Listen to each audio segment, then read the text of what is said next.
everything you got in your collection, put it up for sale. Seriously, I think I have found the secret to collecting happy. What is up, guys? Welcome to the Paper Chase channel. My name's John. I make comic content videos. If you do want to support the channel, you can always do that by simply hitting that like button. We're going to do a topic here that, I feel like might trigger some people. I was going to make a different video, and the video that I was going to make was a nice little comic haul video that I bought from an unusual place for very cheap with some nice key issues, and I will still make that. But I had an impromptu inspiration from the comic collecting hobbies great buddy, 99 Newsstand. I watched one of his quick little posts that he made, and he touched on a topic that's been more in the back of my mind in the past 6 months, I would say. And so he makes a post that he made this awesome sale, didn't say the price, but a sale for a Wizard magazine, 9.8. And in the post, he wrote at the bottom, I think I'm paraphrasing here, but I think it says, "Everything is with me until it isn't." And my first gut reaction is yes. Yes, that is the key. I really think more and more that is the key to being a happy and maybe even a financially healthy comic book collector. So, what does he mean by that? Well, basically he means that there's a right price for everything. And to jump over to another comic collecting compadre, Swaggle who everybody knows and does a lot with Manu, Swag did a video the other day that he bought some original art. And he said, he bought it for $10K, and he says until somebody pays $10,001, that's the price on it. And that is within the same topic. It's within the same a philosophy, if you will, on, really how to collect. This can vary depending on what type of collector you are. If you're somebody who is a straight reader, this is probably not going to interest you. But if you are somebody who likes to display comics, grade comics, maybe pop open a short box and go through some of your issues that you've collected in the past, this could be for you. So, as I stare at this wall on the other side of this camera, there's probably 50 short boxes of books here. Now, not all of them is personal collection by any means. Actually, most of it's not. But I know a lot of people collect this way, and I know a lot of us have these cardboard coffins that I call them, where these comic books are just stored, and they can stay in there for years and years and years. It really begs the question of, you've spent this money on these books. How much use are you getting out of your comics if you open a box once every 2 or 3 years? If you have, say, 40 short boxes, or even if you have 20 short boxes. I have a short box holds 150 books. I could do the math real quick, but here it is right here on the screen.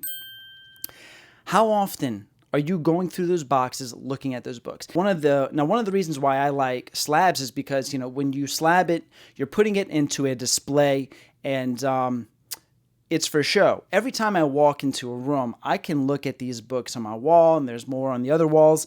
So I'm getting a good use out of every one of these. And what I like to do with display comics is I cycle them out. It's a different way of collecting than just storing a bunch of single floppies and maybe looking at them and reading them. Now, we're not talking about books that are sentimental, but I'm talking about things that you just like to have. You're like, oh, I liked it. I saw it. It was a good price, so I picked it up. Some of my more expensive books that I really take a lot of pride in because they were found at incredible prices, cleaned by me, pressed by me, and came out to be great grades, right?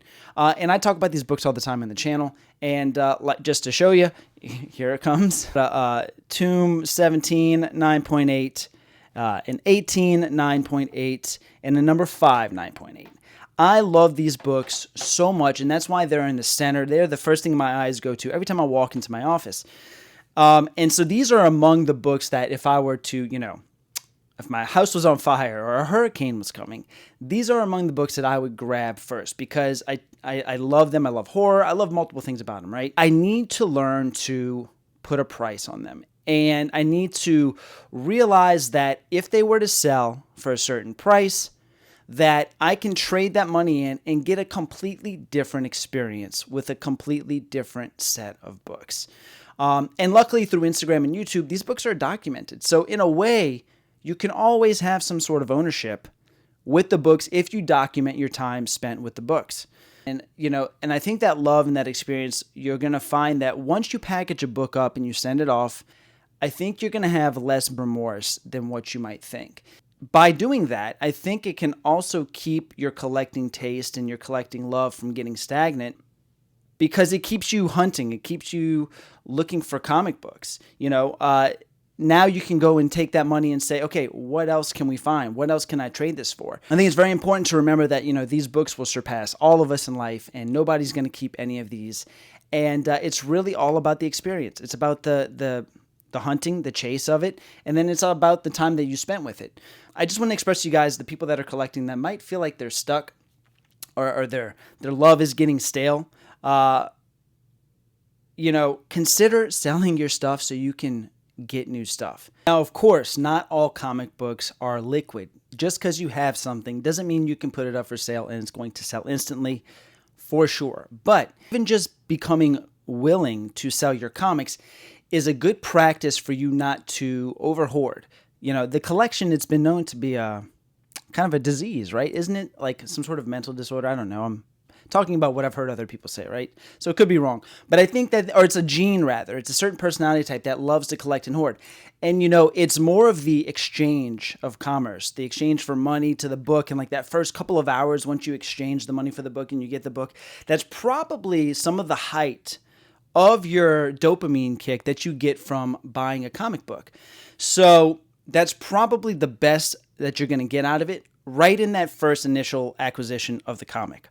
But practicing putting your things up for sale, even if it's at a price that is semi-unreasonable, it's good practice for you not to grasp too tightly to some of these books here, because we all know, we've all seen, we can get very out of hand with these comic books. Another benefit to practice constantly keeping your collection cycling through is you can capitalize on price hikes and speculation and movie news and stuff like that. If something is for sale, even if you have a high price on it and something makes that book spike, well, the chances that because your book is already available for sale, it could be the first to go. So by having everything available for sale, you can capitalize on market fluctuation. I'm not even talking about lining your pockets with money. Just create different experiences for other books. All of these people, all of these collectors with this anti-flipper mentality, it is not healthy. For somebody to be so anti, flipping and funding the hobby, which is really what flipping is for most people, it's funding the hobby. It's the most healthy financial way for you to collect and experience the hobby. So my full opinion is if you want to experience the comic book hobby in the best way and in the safest financial way is buy books and sell books. Keep the cycle moving. You pay the quarter, you get on the horse. It goes up and down and around, circular, circle, with the music, the flow, all good things. Experience them, have your time with them, and don't be afraid to let them go. There will be more books. So, I think I'm going to put these for sale on my eBay. I think so. They're going to have crazy prices on it, but guess what? At least I'll feel not so anchored by these comics. If somebody buys it, I might be able to find another raw copy, press it, clean it, grade it, get another high-grade copy, and then have more money to buy different books. This is my impromptu, off-the-cuff, non-scripted video, and now I'm going to get to this comic haul video that might come out in a few days. I appreciate you guys checking this out. Let me know what your thoughts are in the comment section below. Thank you guys so much. See you on the next page.